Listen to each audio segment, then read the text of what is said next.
All right, Debbie, so today we are talking about the number one thing that they should have taught us in school about being successful in life and in business, and that is this: how to deal with envy in other people once you become successful. See, what I found is that it is easy to start a successful online business. What is not easy is dealing with the consequences when other people realize that you are successful. And this is probably getting intense, isn't it? But this can mean the difference between life and death. All right, so without further ado, let's jump into my computer and get to that money-making good stuff. Here we go.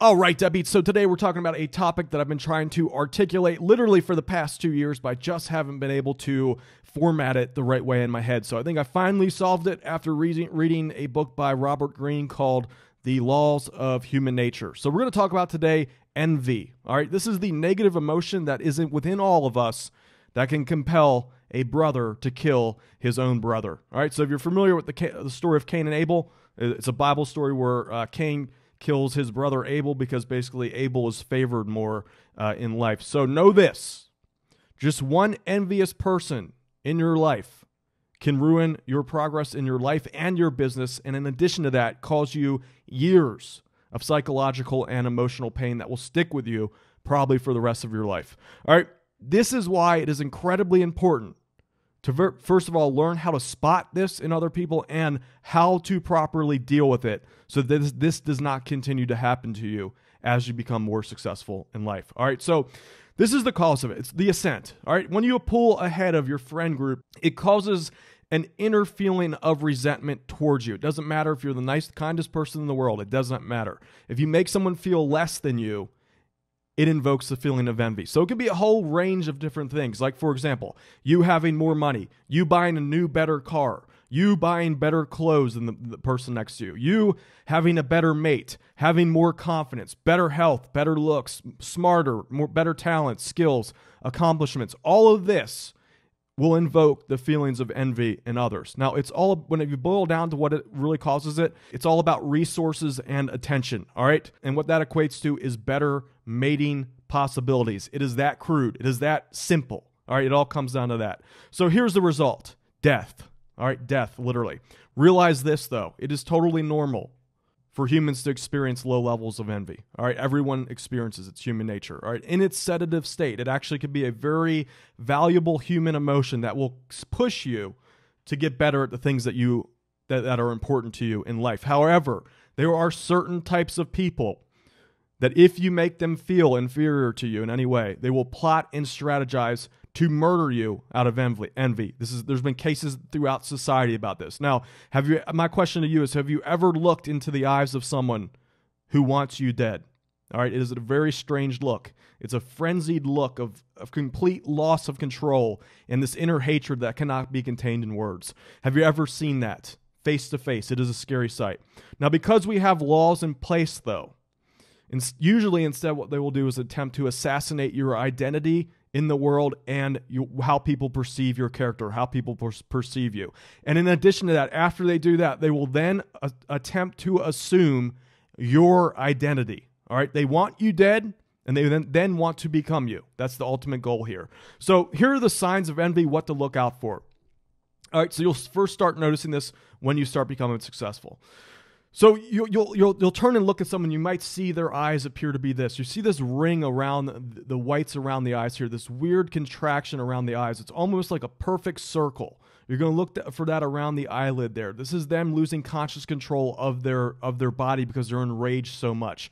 All right, so this will just appear to be for like a millisecond. All right, so you want to be on the lookout for these quick micro flashes of uncontrollable facial expressions. This will often happen when you might, like, say you were walking down the street and you see someone that you know, and in that split second, their true thoughts about you will come out in their face.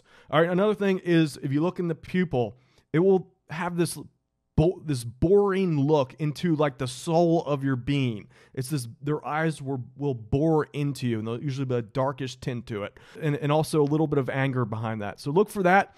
Another thing you want to look for is in this region right about here.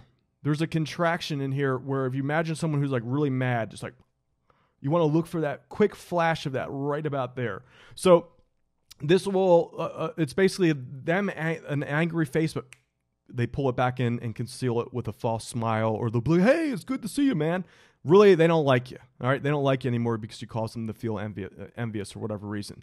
Another thing that you have to be aware of, and these are the types that you want to look out for. You're going to see normal people that you hang around, friends, do these types of things. At first, it's okay. It's okay. You just want to brush it aside, but make a mental note of who that person is. Now, these are the ones you really want to look out for. Have you ever gone through life where you see these people who have like this over-exaggerated posture and they hold their head just a little bit too high, and you can tell there's a discrepancy between their current position in life and the way they hold themselves? It is a very subtle thing, but if you start tuning your eye to this, you can see that their posture is a little bit over-exaggerated.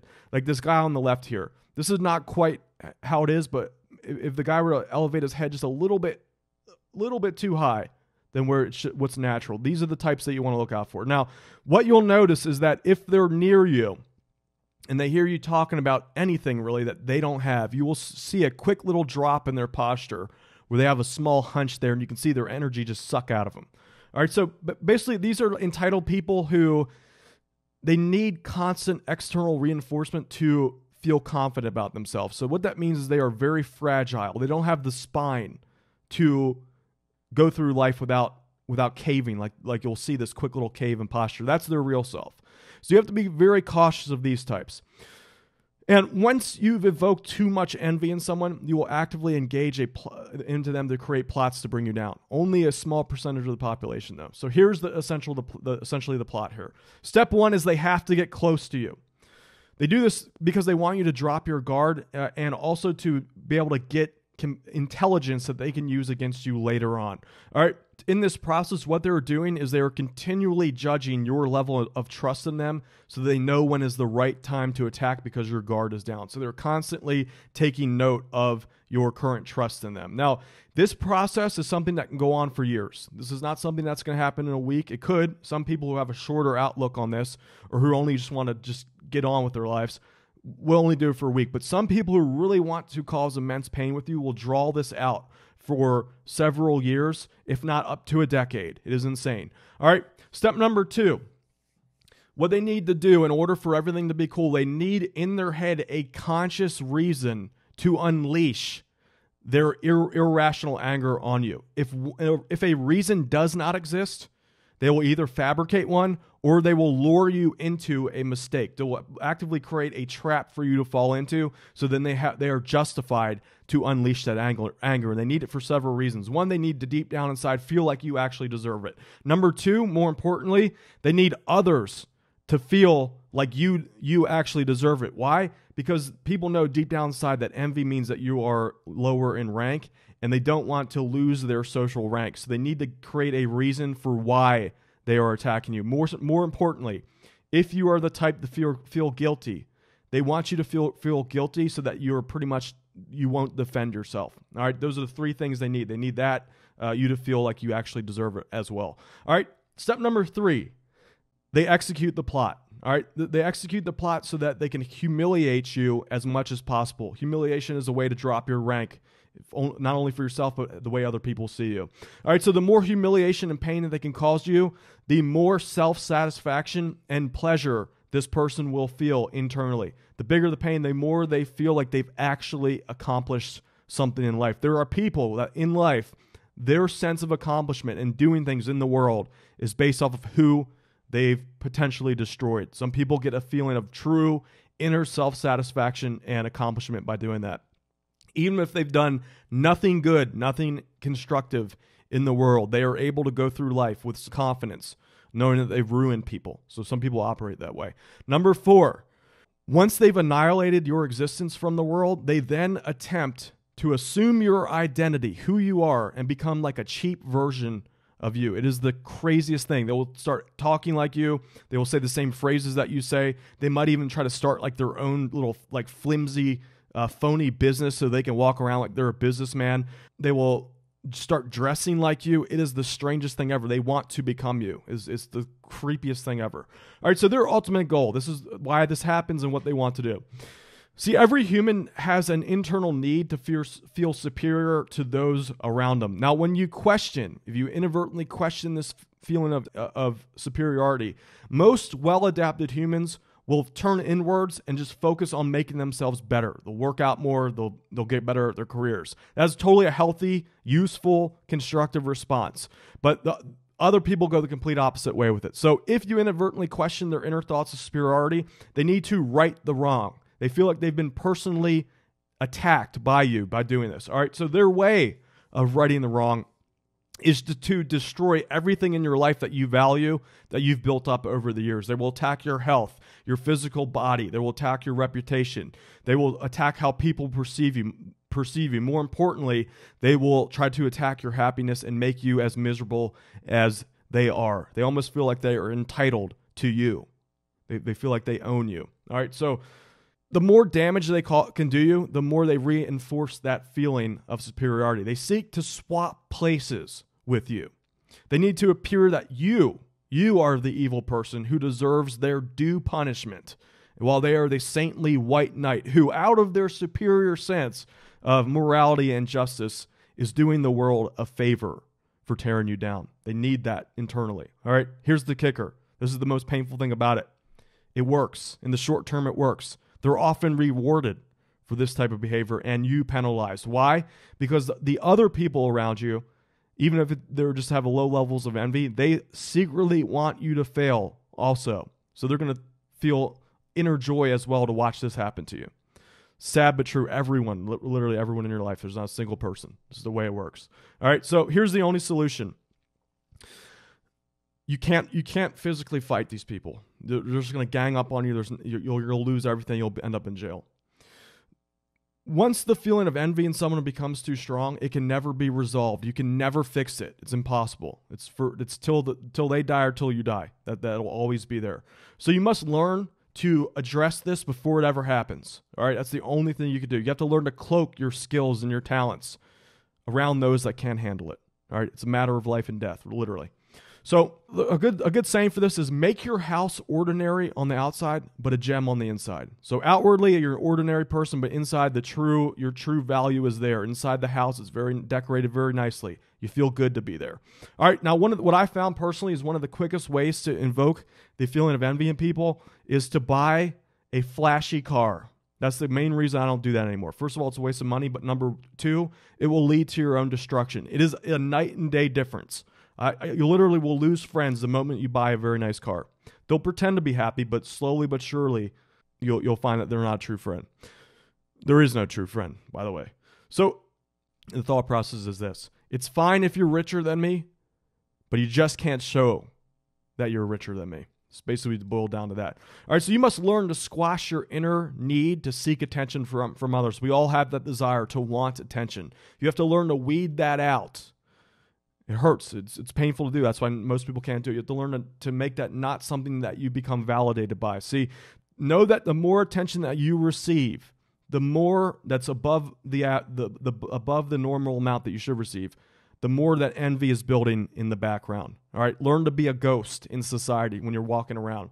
Learn not to get attention when it's not important. All right, so another thing is intelligence. You have to avoid the need to try to show people how smart you are. So learn to make yourself appear to be about 10% dumber than those around you. All right, so this makes people feel good about themselves, and also learn how to highlight some of your faults, because people will, things that you're not so good at, if you're good at certain things that people might be envious about, learn to highlight the things that you're not so good about, because for some reason or another, this makes people like you more. All right, the key to all this, in essence, is to learn how to manage the emotions of other people. See, the key to success is to learn how to manage your emotions, and then to keep it, you must learn to manage the emotions of those around you. All right, in other words, if you make people feel good about themselves, aka if you make them feel superior to you, they will go out of their way to actually help you. Flip the equation, they will go out of their way to destroy you. It's that simple. So with all that said, at the same time, there are times when you need to shine to get certain successes. You got to learn when those times to shine are. I think the distribution is 95% under the radar, almost like Superman. If you're a Superman fan like I am, you learn how to keep all that hidden. But 5% of the time, you have to know when to turn it on to make yourself larger. All right, so it's that simple. Now, here's some food for thought. Could that be you? Could you be the envier? If the roles were reversed, if you were unsuccessful in life and you had a friend that was super successful, is it possible that you could be that person that tries to tear other people down? See, we're all human. We all have the same firmware. It's all within us. Do you think that that could be you if the roles were reversed? So you got to think about that. It's going to really get your mind going. All right, so with that said, guys, I hope you enjoyed this video. My name is Dan Brock, the Deadbeat Subaru Affiliate. Make sure you subscribe and hit that bell notification button so you're notified of all the videos that I release when I release them. Share this video with your friends and comment below if you have any questions for me. And also share some stories about any situations like this you've had in the past. I'm curious to hear them. All right, with that said, time for me to go take a nap. Peace.